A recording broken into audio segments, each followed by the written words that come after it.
Hi hi hi ఎట్లున్నారు? మస్తున్నారులే. ఈరోజు special ఏమనుకుంటున్నారు? పుల్ల పుల్లగా ఉండే మామిడికాయ జీడిపప్పు కర్రీ అండి. ఎలా ప్రిపేర్ చేసుకోవాలో, ఎంత టేస్టీగా చేసుకోవాలో మీకైతే నేను చూపించేస్తున్నాను. చూసేయండి. ఫస్ట్గా దీనికి కావాల్సినవి చూద్దాం. ఆనియన్స్ని, అలాగే పచ్చిమిర్చిని ఇలా కట్ చేసి పెట్టుకోవాలి. అలాగే మామిడికాయని ఇలా తురుముకోవాలి. సో తురుముకున్న వెంటనే స్టవ్ ఆన్ చేసేసి ఒక కళాయి పెట్టేసి ఒక 3 టేబుల్ స్పూన్ వరకు ఆయిల్ వేసేసి జీడిపప్పు మనకి ఎంత కావాలంటే అంత వేసుకోవచ్చు. కర్రీ నిండా జీడిపప్పే కావాలంటే జీడిపప్పు ఎక్కువ వేసుకోవచ్చు. లేదు మనకి కావాల్సింది ఎంతైతే అంత వేసేసుకోండి.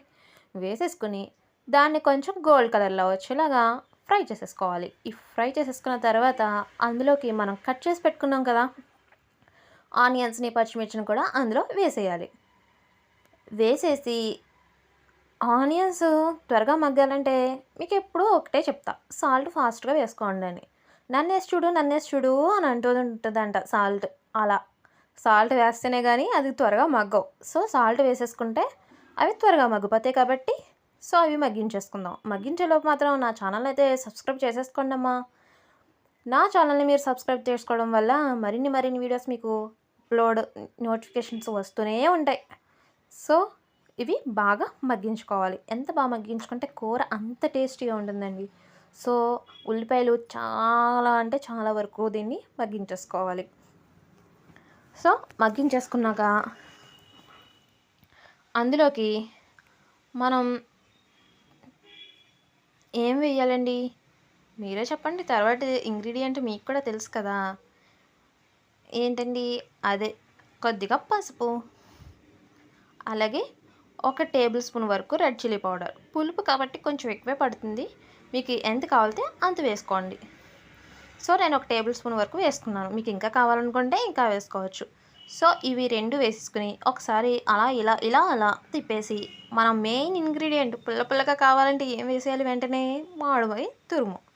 సో మామిడికాయ తురుము వేసేసుకుని దాన్ని కూడా అటు ఇటు ఇటు అటు తిప్పేసి ఒక 2 to 3 మినిట్స్ కొద్దిగా వాటర్ వేసి దీన్ని ఉడికించుకుంటే అప్పప్పప్ప అని అనవలసిందేనండి. అంత బాగుంటుంది. పుల్లగా ఒక పక్కన కమ్మగా ఆ జీడిపప్పు ఫ్లేవరు, అలాగే ఒక పక్కన మామిడికాయ ఫ్లేవరు 2 తగిలితే ఆ కర్రీ టేస్టే వేరే కదండి. సో మీరు కూడా ట్రై చేసి చూడండి. సో లాస్ట్ ఫైనల్గా కొంచెం గరం మసాలా, అలాగే కొద్దిగా అల్లం వెల్లుల్లి పేస్ట్, ఎంతో కాదు హాఫ్ టీ స్పూన్లో టీ స్పూన్ అంతా అల్లం వెల్లుల్లి పేస్ట్ వేసేసి బాగా కలిపేసి లాస్ట్ ఫైనల్గా కొత్తిమీర కూడా వేసేసి సర్వ్ చేసుకుంటే మన మామిడికాయ జీడిపప్పు కూర అయితే రెడీ అయిపోతుంది. సో మీరు కూడా ట్రై చేసి చెప్పండి. మీకు ఈ కర్రీ ఎలా నచ్చిందో నాకు కామెంట్ సెక్షన్లో మాత్రం కామెంట్ చేయండి. నా ఛానల్ అయితే వెంటనే సబ్స్క్రైబ్ చేసేసుకోండి. అలాగే లైక్ బటన్ మీద మాత్రం క్లిక్ చేయడం మర్చిపోవద్దు. లాస్ట్లో సర్వ్ చేసేసుకుంటే మన వేడి మామిడికాయ జీడిపప్పు కర్రీ అయితే రెడీ అయిపోయిందండి. సో మీరు కూడా ట్రై చేసి చూడండి. Thank you for watching.